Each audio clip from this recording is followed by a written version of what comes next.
Long ago, in the quiet village of Ijala, where the trees whispered ancient songs and the moon always seemed to glow brighter than anywhere else, lived a boy named Taye. Taye was different. He didn't care much for wrestling or chasing goats like the other boys.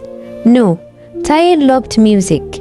His heart beat to the rhyme of the talking drum, and his fingers danced on its surface as if the drum itself spoke to him.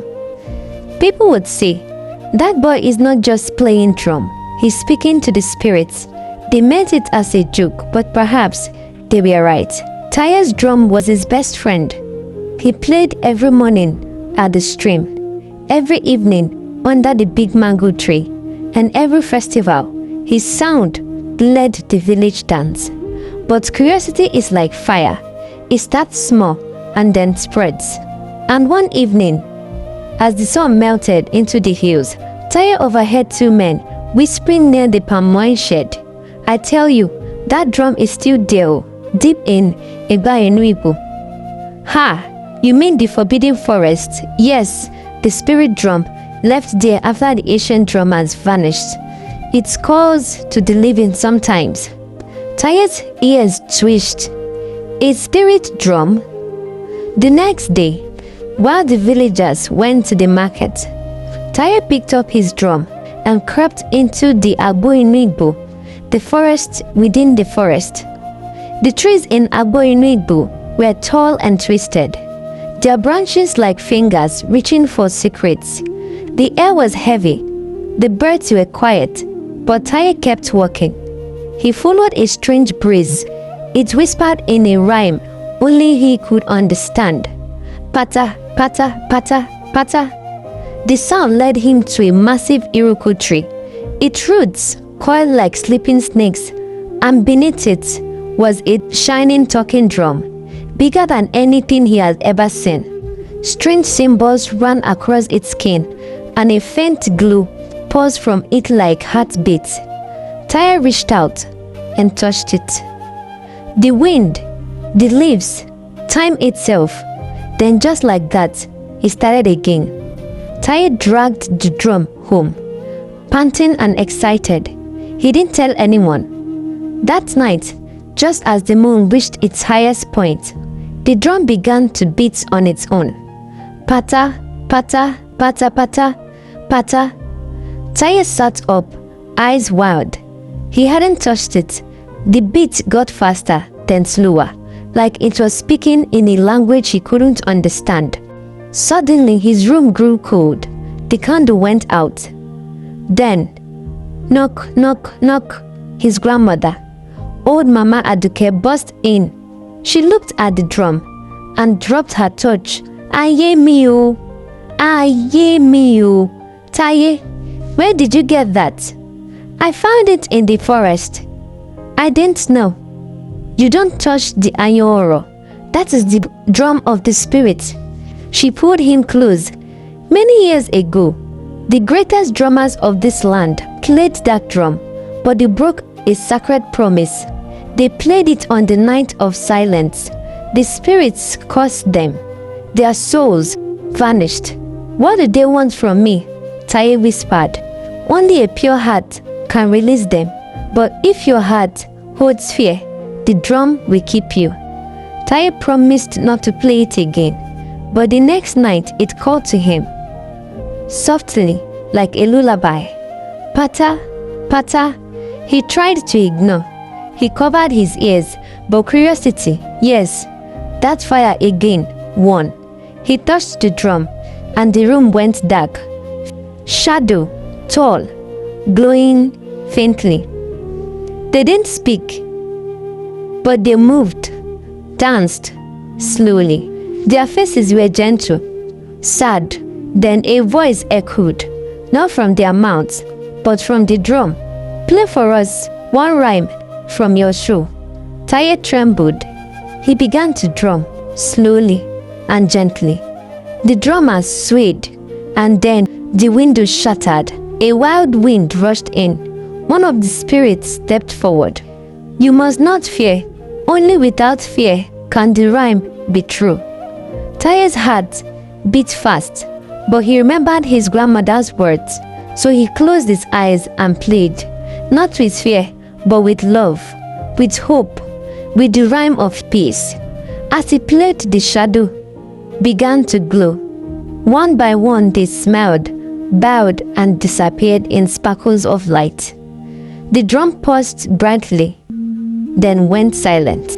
In the morning, the drum was gone, not stolen, not hidden, just gone. And from that day forward, whenever Taye played his ordinary drum, strange things happened. Birds danced mid-air, trees swayed in rhyme, rain would pause, the air would hum.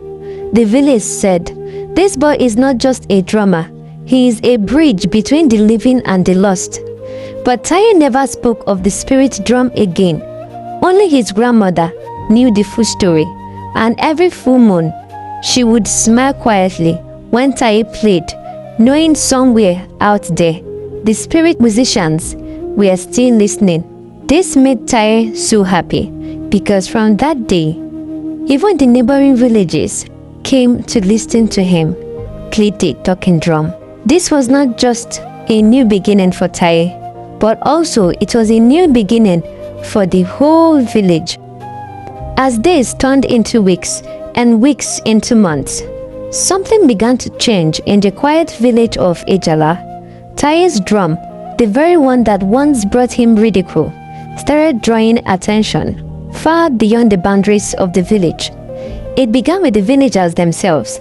Children, once scared of the midnight sound, now tiptoed closer to his mother's compound just to hear the magical rhyme. Elders would murmur amongst themselves, saying the drum was not ordinary. Taye's rhymes carried emotions.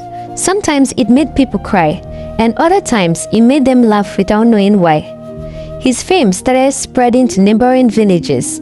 Travelers who had passed through Ejala took tales of the gifted boy with a talking drum to other towns.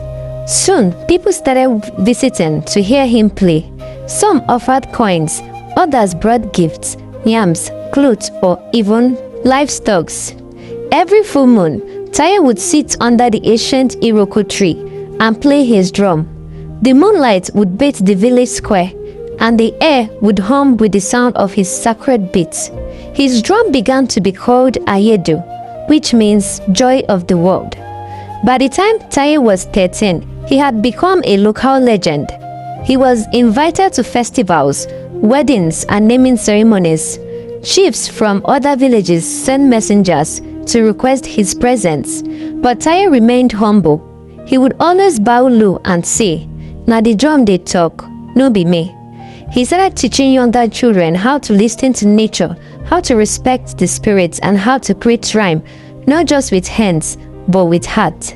One day, a blind woman who had heard of him traveled 2 days to listen to his drumming. As he played beneath the stars that night, the woman wept. When she opened her eyes, she could see shadows. Over time, her sight returned slowly. People said it was a miracle. Others said the drum had spirit. Taye grew into a tall, graceful young man. His presence was calming, his voice always gentle, and his drum, Ayedu, never left his side. He had carved new patterns into it, and sometimes it glowed faintly under moonlight.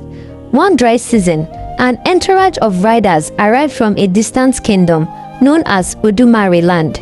They brought news. Their king's only son had been sick for many years. None of the palace healers or herbalists could cure him, but the prince had heard of Taye's drumming from a traveler and begged to hear him. At first, Taye was unsure. He was no doctor, but after prayers and guidance from his mother and the village elders, he agreed. They rode for days until they arrived at a golden palace surrounded by hills. The prince was pale, unable to speak or even move. That evening, under the moon and the eyes of many noblemen, Taye played. He didn't rush. He closed his eyes, placed his hand on the drum, and began to play the song of healing. One, he said, came to him in a dream. The rhyme rose and fell like waves, filled with whispers of the forest, bird calls, and echoes of peace. The next morning, The prince sat up. His voice returned. By the third day, he walked. The palace erupted with celebration. The king, a fierce but fair ruler, summoned Taye and asked what he wanted as a reward. Taye bowed. I want nothing but peace and maybe a small house for my mother. The king smiled. Then you shall have peace, a house for your mother, and lands for yourself. He gave Taye a golden drum studded with emeralds and announced him royal drummer of Odumare land. News spread like wildfire. From Ogun to Oyo, from Benin to Borno, people sang songs about Taye. His drum was said to carry healing, wisdom and joy. Even those who couldn't walk came to hear him. Some said his rhyme chased away evil spirits. He built a music school where children could learn drumming, not just for entertainment but for healing and peace. He became wealthy, yes, but still he returned to Ijala often to drum under the Iroko tree where it all started. Years later, Taye married and had children, but he always told them, listen to your dreams and let your heart drum louder than your fears. His first drum, Ayedu, is now kept in a glass shrine in Ijala, and on every New Year's Eve, the villagers gathered and someone retell the story of the poor boy whose midnight drum changed the world. The moral lesson for this story is to never hide your gifts. No matter how strange it seems, the world may not understand it at first, but one day, it might be the very sound that heals it.